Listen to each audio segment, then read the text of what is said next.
Leur intégration est donc difficile de par leurs différences physiques et mentales, mais aussi pendant l'enfance au sein de la famille. En effet, les regards sur le comportement et le physique des personnes trisomiques sont souvent insistants, voire moqueurs. Si la trisomie 21 n'est pas décernée avant la naissance, certains parents ont du mal à accepter la réalité. En effet, certains parents ont peur du regard des gens et des moqueries sur leur enfant. Le regard des autres et celui de la famille est lié. En effet, le regard des autres peut faire peur à la famille, aux parents ainsi qu'aux frères et sœurs. C'est pour cela que l'IVG, interruption volontaire de grossesse, est utilisée dans 96% des cas. Si la trisomie n'est pas décernée pendant le délai légal d'avortement, la mère peut alors avoir recours à un avortement thérapeutique avec une IMG, interruption médicale de grossesse. Cette intervention n'est possible que si la pathologie de l'enfant est grave et que le centre pluridisciplinaire de diagnostic prénatal donne son autorisation. L'intervention peut être réalisée à n'importe quel stade de la grossesse. Les parents doivent être plus attentifs et à l'écoute de l'enfant. En effet, il a besoin d'être stimulé. Il demande du soutien, un suivi médical lourd, donc des déplacements réguliers, comme à l'orthophoniste par exemple. En plus de ça, la socialisation de l'enfant doit être très forte pour faciliter son intégration. Les parents doivent être présents tout le temps pour l'enfant. L'intégration à l'école est difficile pour l'enfant, alors certains parents préfèrent ne pas les scolariser et ainsi faire l'école à la maison, comme dans le téléfilm Mention particulière, où la jeune trisomique passe son bac en candidate libre et travaille chez elle, ce qui demande aux parents beaucoup d'implication dans tous les domaines, scolaire, social, médical. Pour les parents qui souhaitent avoir un enfant et être rassurés qu'il n'est pas la trisomie 21, ils peuvent réaliser un diagnostic prénatal qui a pour but de proposer un cariotype fœtal aux parents. À la maison, les frères et sœurs ne réagissent pas tous pareil à l'arrivée d'un enfant trisomique. Certains vont se sentir délaissés par leurs parents, car l'enfant trisomique en grandissant demande de plus en plus d'accompagnement de la part des parents.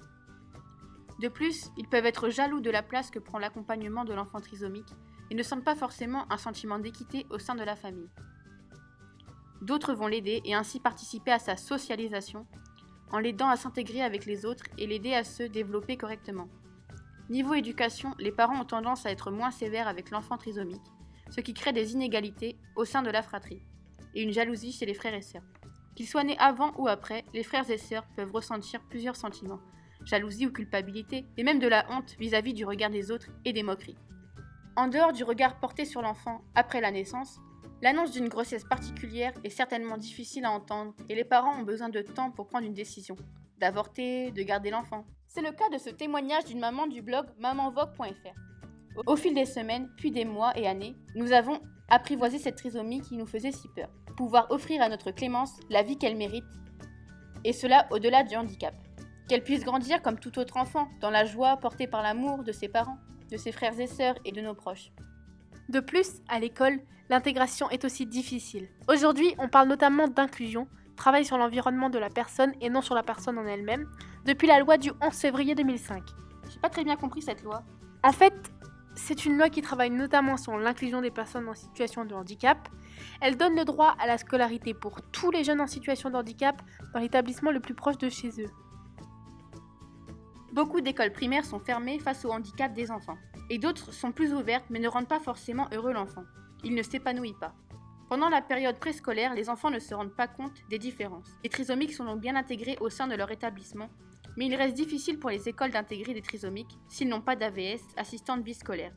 En effet, on compte aujourd'hui en France 50 000 AVS pour 70 000 élèves handicapés. De plus, le nombre d'élèves scolarisés augmente de plus en plus de 300 000 enfants en 2017, dont 164 000 qui ont besoin d'un accompagnement, soit une hausse de 12% par rapport à 2016. Pourtant, depuis la loi de 2005, les écoles sont obligées d'accueillir les enfants handicapés. Mais plus tard, lorsqu'ils entrent en primaire, au collège ou encore au lycée, ceux-ci subissent des moqueries, voire même des injures. D'après le cahier pédagogique numéro 458 publié en 2008, je cite « Le regard de l'ensemble de la communauté scolaire sur les jeunes en situation de handicap est entaché de malaise, de mépris ou d'indifférence. À l'école, les enfants scolarisés dans une école comportant une classe de CLIS ou d'ULIS subissent le rejet des autres pendant les récréations. Les autres enfants ne les intègrent pas car ils sont différents, physiquement et mentalement. » Malgré ce constat de 2008, d'après notre sondage, le regard porté sur ces personnes évolue peu. En effet, même si sur 100 personnes interrogées, la majorité des personnes âgées de 15 à 18 ans ne les regardent pas, 28% les regardent avec pitié, qui est le sentiment qui porte à compatir aux souffrances ou à la faiblesse d'autrui, à le considérer avec commisération, à le traiter avec une indulgence particulière. Avec ce regard, la personne trisomique peut donc se sentir différente.